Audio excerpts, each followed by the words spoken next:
Commissaris van de Koningin John Jorritsma had van de morgen het eerste liepij van Friesland lotteren.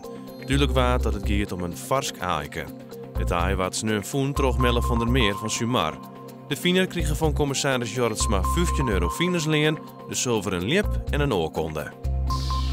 De 16-jarige Edwina Knol uit Beltsum is wet terugte. Het famke waard zo'n 9 maart vermist en is juster in Grange in een wenning voen.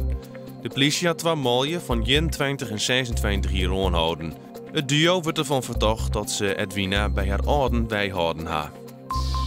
Wetenschap Friesland onderzoekt wat gewaaksbeschermingsmiddels bij de blommenbollen tielt, door het met het oppervlaktewetter. Het onderzoek wordt dingen in Sletten, naar Stulpen en Lelyvelden in Gastelonsleert, Jereveen en op het beeld. Eind dit jaar worden de resultaten bekend. De Skriesekriete Itzege had een brief van het wetenschapskreun over het opheegen van de polderdieken bij de Gasmer. Nevens de krieten wordt er bij te meer rekening houden met de grijdenvogels.